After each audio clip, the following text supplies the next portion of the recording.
Hi, everybody. It's Mike from Here the Watchman. And today on the Watchman's Report, really excited. We have a couple of really neat things going on today. First of all, we have Chance back from American Survival Wholesale. He's a regular guest. We have a series that we're doing here on the show. And he's going to announce the winner of the generator that was given away by American Survival Wholesale. And that's AmericanSurvivalWholesale.com. For helping out some veterans. And so he'll be bringing that in. But we also have a wonderful guy. His name is Doug Hoover. And he has created a still. And I don't want you to think like the kind of stills that we have in the mountains of Idaho or Kentucky where we make moonshine. I'm talking about he has created a still to make distilled water. And if you have paid any attention lately to what's going on in Michigan and the fact that there are government officials that are now being indicted, literally indicted, from drinking the water there. He has a process that can distill water and make it absolutely pure. And I'm going to let Chance kind of take the lead today, and he's going to ask Doug some questions. So Doug and Chance, welcome to the show. Thank you for having us. I'm honored to be invited. Well, Chance, why don't you go ahead and first of all, let's let people know who won that generator. All right. Well, listen, first of all, I want to say thank you to everyone that participated in the generator giveaway. These donations are going to help pay utility bills. They're going to provide food to some veterans that are really in need right now. So thank you from the bottom of our hearts here at American Survival Wholesale for all that participated, and we are happy to announce it's already been shipped. Kay Williams of New York, congratulations. You have a generator on its way. We're going to do this again in the near future. So again, one more time, thank you so much. And then Brother Doug, we've got you here, and thank you for coming on the show today. We're so excited to be talking about this distiller that you invented. So let's get right into it, Doug. So Doug, just a question. Can you tell us first a little bit about yourself and your background? I sure can, but I'm going to have to limit it to related to water in the distiller, or we're going to need 2 or 3 hours. So, yeah, it actually started out when I was in my mid-20s, 24 to be exact. I am from originally Michigan. And back in the 70s, the government realized this country was becoming extremely polluted. And they had what was called the Superfund, which was in the millions, not in the billions. It should have been billions, but they had some money allocated to go clean up the environment. Basically, the two worst places were any place involved with nuclear waste or chemical waste from industry. And the two worst places was Michigan and New Jersey. And I became very aware of this because I became aware of the importance of drinking good, clean water from a man many of the listeners may know or at least heard of, and that is a Dr. Paul Bragg. His wife continued his work, so you may be familiar with products you've seen in the store, Bragg's aminos and various things like that. But Dr. Bragg wrote 2 books. One was The Miracle of Fasting, and the other one was The Shocking Truth About Water. I highly recommend that you read that, or you can get a free book through Chase. If you email or contact him, he will give you the link to be able to download a free copy. And it's only free to people who are listening to this program. It's sold on Amazon, and it's become an international bestseller.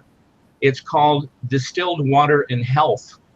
So as an important part of my background is, because of serious illness at 24, someone gave me that book, and after reading it, I realized that I had a pretty bad lifestyle, and that was operating my own restaurant, cooking in it, and eating nothing but the best foods I served, and that was lobster, shrimp, and filet mignon.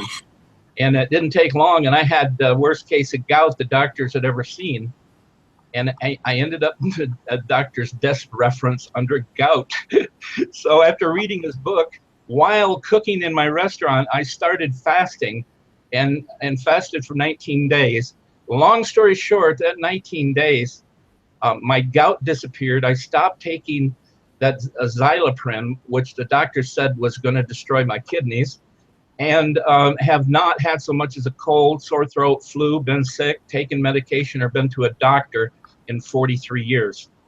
So that's indeed a testimony. If anybody thinks I'm crazy or exaggerating, a man with an experience is not at the mercy of someone who wants to argue.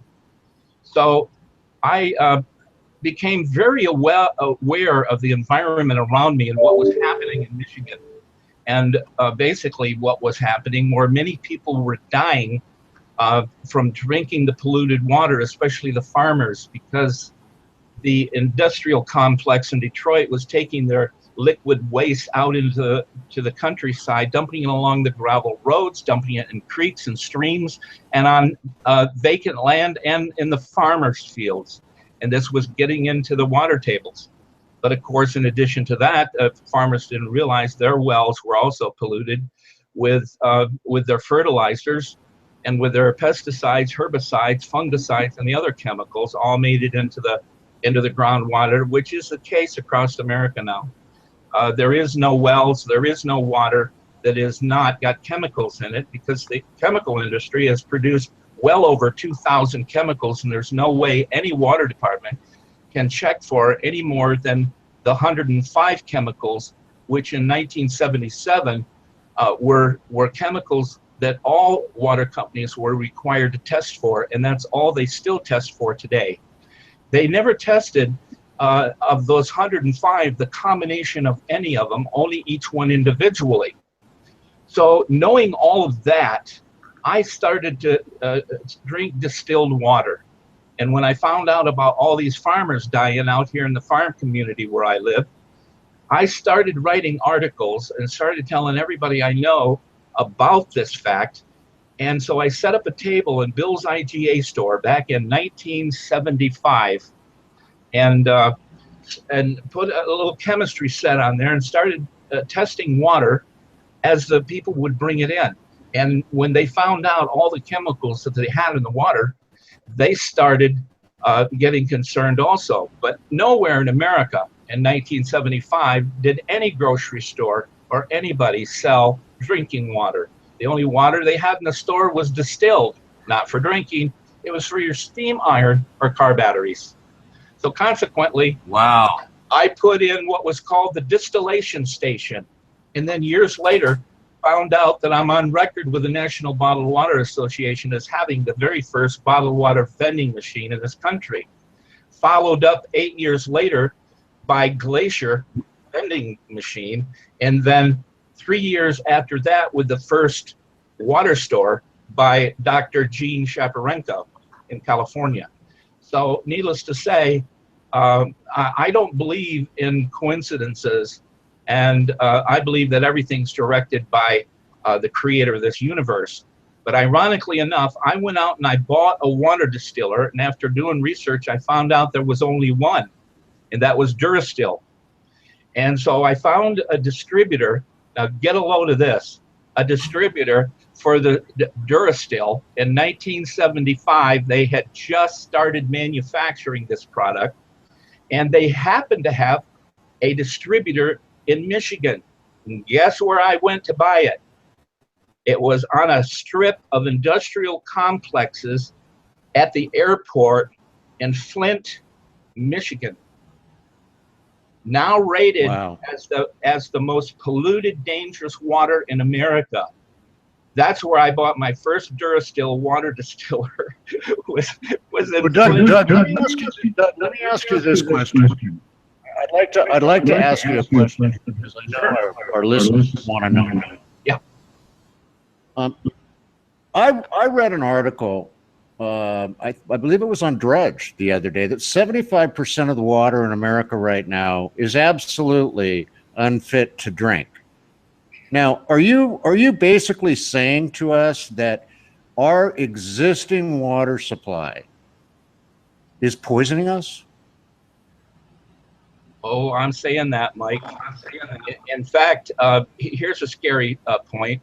If if the truth were known that every city, large city in America, had water that is unsuitable for drinking. In fact, here in San Diego, there are 18 of just the chemicals they search for, which is 105 out of 2,000.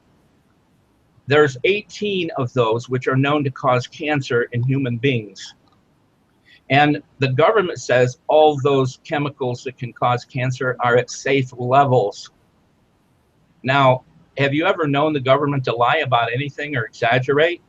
Well, let me not say whether they are or not, but I will tell you this, that one of the worst sources of water for hundreds of cities is the Mississippi River. So all of the pollutants, industrial waste, farmers' runoffs, and everything else that's illegally dumped or naturally flows into the Mississippi River from all of its estuaries all the way up into North Dakota or wherever it is up there. All of that comes down and ends up at the mouth of the Mississippi River. So what's going to happen is they're going to test the water in every city, and if the cities down near the bottom of the Mississippi River have discovered that they have seriously dangerous levels of those 105 carcinogens, not to mention all the other ones which they don't test for, then what they're going to have to do is raise the recommended allowance for those chemicals in water, or they would have to condemn the water system and the water on the entire Mississippi River. So they increase the levels that are acceptable, which increases the levels everywhere else in the country. So nothing more needs to be said. So Doug, let's go ahead and talk a little bit. First, I'm going to give out the website. It's survivorstillstore.com. So www.survivor, SURVIVOR, still, STIL, store.com. All one word, survivalstillstore.com. Doug, can we talk a little bit about your invention, the Survival Still? Yes. Now, obviously, you realize I'm very familiar with water. I wrote the book on distilled water. And by the way, for anybody that wants to try to argue with me, and you think that distilled water is dangerous to your health because you've read one of the statements from Dr. Mercola on the internet, no disrespect for Dr. Mercola, but he sells filters, which the FEMA and the American Red Cross highly advise against using in a disaster or emergency, and they highly recommend distillation. And of course, the reason is because filters don't take everything out. So consequently, I have always been involved with drinking distilled water and telling everybody else to. Well, I've just recently, thanks to Chase, have started to really increase my awareness of survival because of everything that's coming down in this country. Not according to the fake news industrial media, but from the internet and people who are very concerned about what's happening.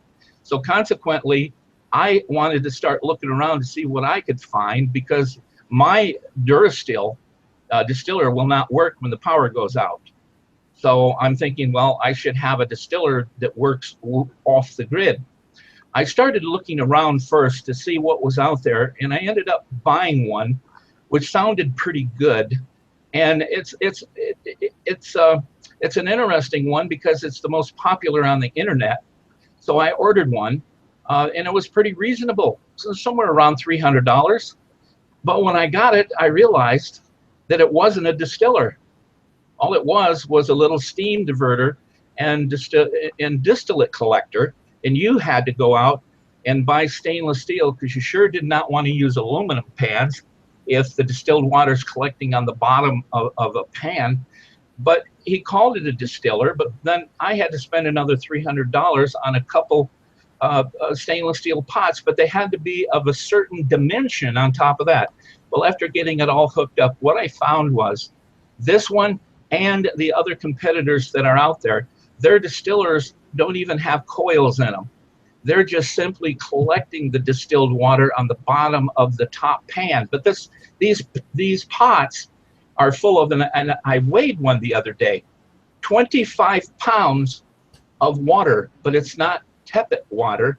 It is water that is 140, 50, or if you don't dump it quickly enough or often enough, the temperature can get up to over 150. And even at 150, the National Burn Association says that there's close to 500,000 people scalded from pots being pulled off stoves onto children or adults. And only 2 seconds of contact with water at only 150, not boiling, which is 212, can cause serious injury. And you sure don't want that during a disaster period when all the hospitals are either full to capacity or non-existent. So the problem with that is it's an extreme hazard, not to mention it's very ineffective for many reasons, which this program's not long enough to be able to give you all the reasons for it. But the major one is you've got not only a boiling pot that can be pulled over on you, you've got another 25 pounds of water for a total of 50. Now the top pot with 25 pounds of scalding water in it, if you don't dump it real quick and it sits there, that alone is dangerous enough, but it can easily slide off that little donut-shaped, what they're trying to call a distiller, and slide off easily. And it could slide off on its own. It's so slippery because it's polished stainless steel that the other stainless steel pot's sitting on. So there are several of those out there. I beg you, without giving you the names of those distillers, just understand that you need a distiller where the condenser never gets over room temperature, or at least doesn't get up to 150 degrees, number one. And number two is you want a distiller that you don't have to keep dumping the water because the water's getting hot because of the design of the distiller. And that's the way most of them are. You have to continually, every 20 minutes, dump that 25 pounds of water down the drain or into another bucket or whatever, fill it back up with room temperature water, sit it back on there again. And you've got to continually do that at the same time, hoping you don't ever have to walk away from that and a child gets it and pulls it over on it.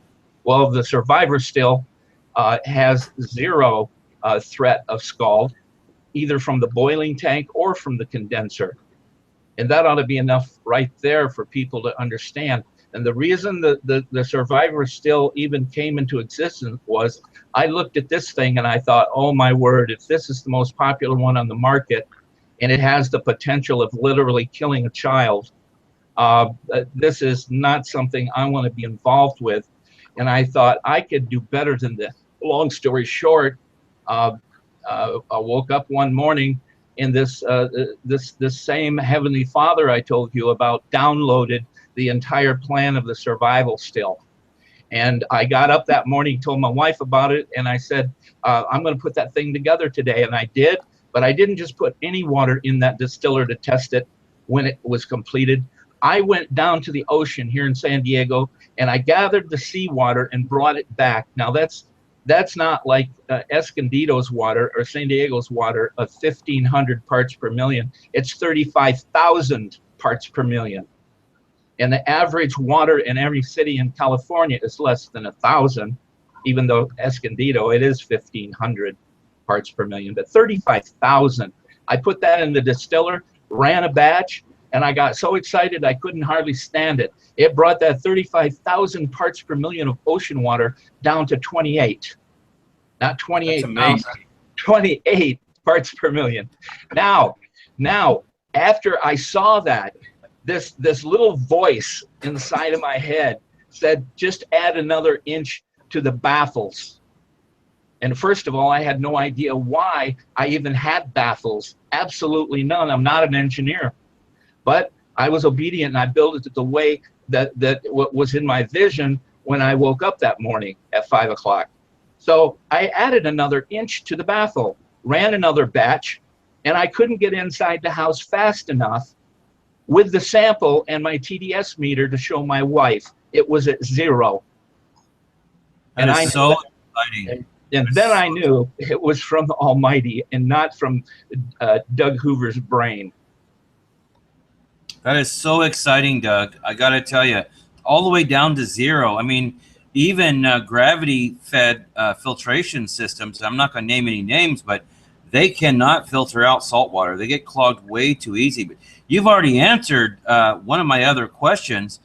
So I just want to ask you now, is this distiller easy to operate? You know, and really what makes it different than other non-electric distillers out there besides what you've already told us?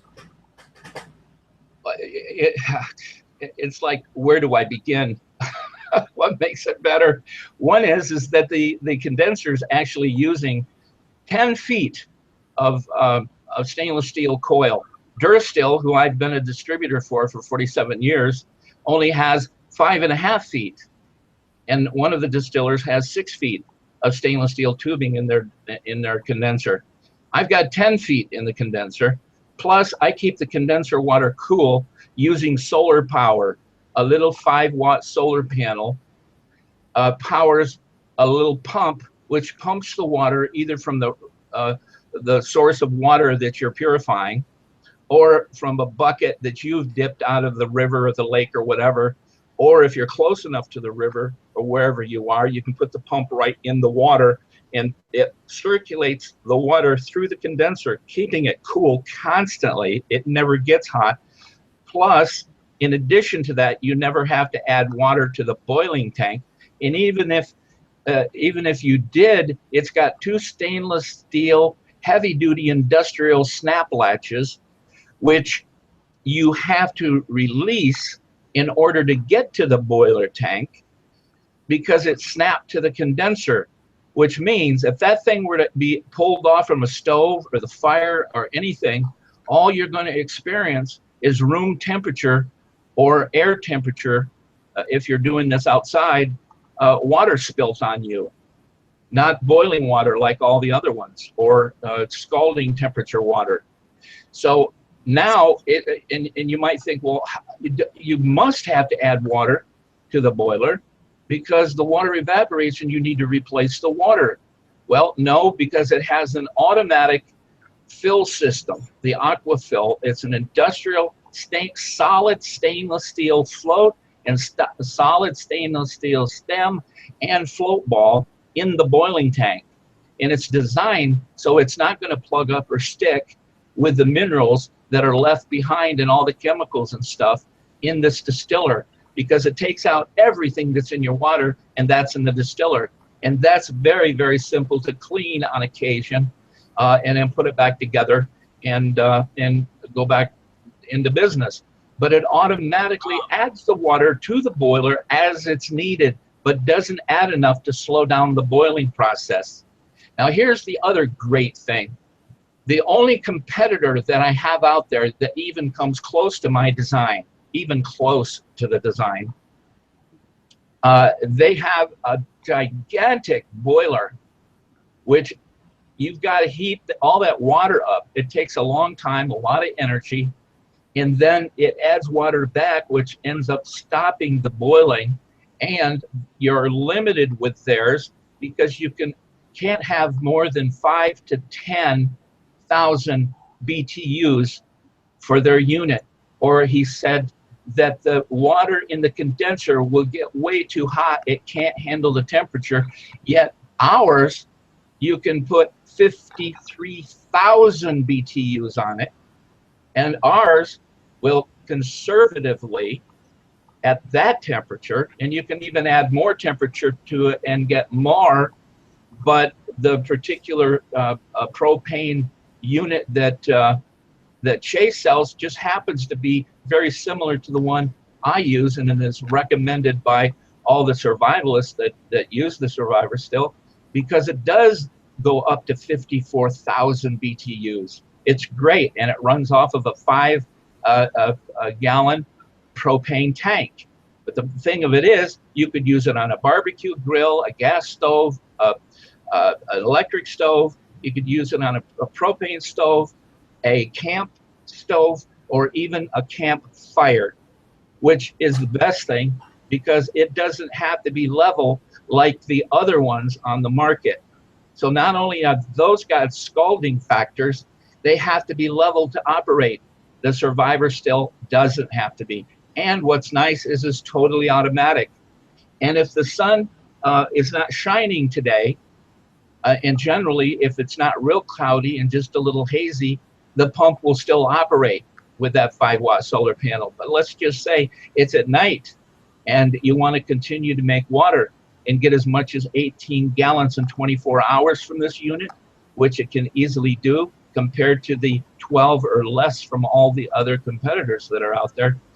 You can, because it also comes with top of the line sealed battery that is 9 ampere hours. It will run that pump for 24 full hours without the solar panel. Now let's just say that the battery's dead. There's no sun for 3 or 4 days. Well, guess what? It comes in a 7-gallon heavy-duty FDA-approved plastic bucket with a gamma lid, which is airproof and watertight, that screws on the top. That's what the distiller comes in. Well, after you take your distiller out and you set it up, now you got a 7-gallon bucket you can gather water with. You don't have to carry the full 7 gallons because the Survivor Still also comes with a 2-gallon collapsible bucket. So you just uncollapse it, take it down to the river or the stream or the pond or the lake or wherever you are, and come back with 2 gallons and dump it in the 7-gallon bucket, keeping it full. You hang that bucket from a tree limb or from a tripod and siphon, start the water siphoning and hook that to where the pump supply tube would normally go in the condenser. So now you've got gravity water feeding in the condenser, still making it automatic with the exception the sun's not running the pump now. It's just gravity flow and you have to go get the water. But the point is, it continues to be automatic as far as feeding water into the boiler, and you still have a cool condenser that's not going to hurt anybody if it ever tips over.